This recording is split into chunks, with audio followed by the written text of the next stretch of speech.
Kalbiname Kauno Viči Aisčių komandos trenerio asistentę Jurgitą Štremikytę. Tai koks būtų jūsų komentaras apie rungtynes? Rungtynės negražios, daug nešvarių baudų, daug nešvaraus žaidimo ir rezultatas neatspindi to visko, kas buvo aikštelėje. Nes tikrai, nežinau, ar čia teisėjų klaidas, daug yra klaidų, ar čia pats žaidimas darosi, nežinau, negražus, nes eina sezono pabaiga, aišku, atsiliepia nuovargis ir psichologinis ir fizinis, bet kad varžybos buvo nekontroliuojamos, tai buvo.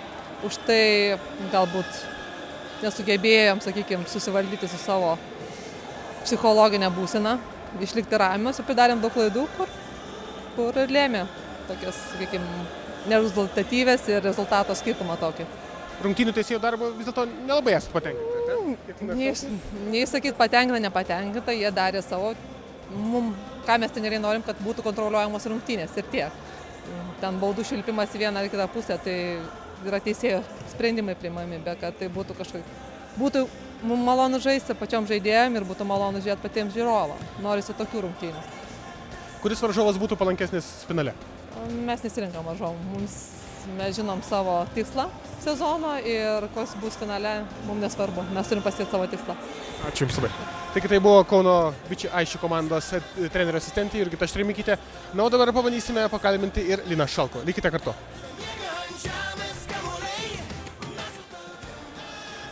Na, o dabar pas mus Kauno rajono Sirenų treneris Linas Šalkus. Treneri, komentaras apie rungtynes. Galvoju, kad neblogai sužaidėm. Gynyboje leidome mesti, sakykime, tuos pačius 69 taškus, kaip ir pas juos. Puolimas, aišku, truputį geresnis 5 taškais, bet, sakau, aukščiau savo galimybių neiššoksim, bet aš manau, kad merginos gynėsi gerai, klaidų padarėm ne per daugiausiai, aišku.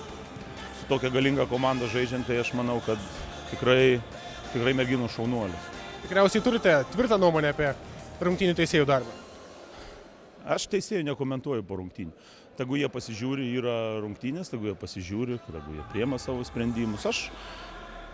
Aš galvoju, kad aš teisingai buvau nubaustas už tuos dalykus, bet kažkaip tai turi būti toks, čia pasakius, turi būti toks bent jau bendras supratimas apie krepšinį.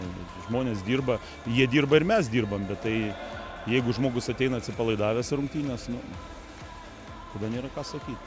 Gadina tik tai rungtynės ir mum, ir žiūrovam, ir visiems kitiems. Tačiau tęsite kovą dėl apdovanojimų, kas būtų parankiau kovoje dėl trečiosios vietos? Mes varžovų nesirenkam, žinokit. Ar ta komanda, aš galvoju, matėt, staigmenų, visi, kas tikėjusi, kad Šiauliai papuls, sakykime. Mūsų tas pralošimas Šiauliam, 2 taškai Šiauliuose, jiem garantavo kelialapį į atkrintamasis rungtynės ir prašau.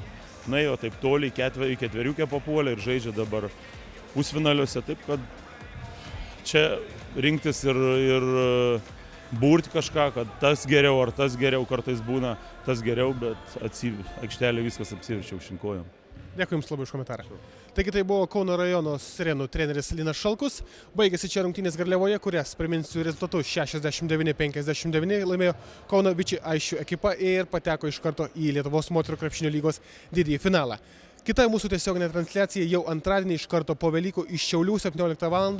Šiaulių Rūtos krepšininkės bandys atsirevanšuoti Vilniaus Kibirkšties Tichės iki ekipai ir sušvelninti serijos rezultatą. Tai yra išlyginti ir pratęsti kovą dėl patekimo į finalą. Tad iki pasimatymo būtent ten, Šiauliuose, antradienį.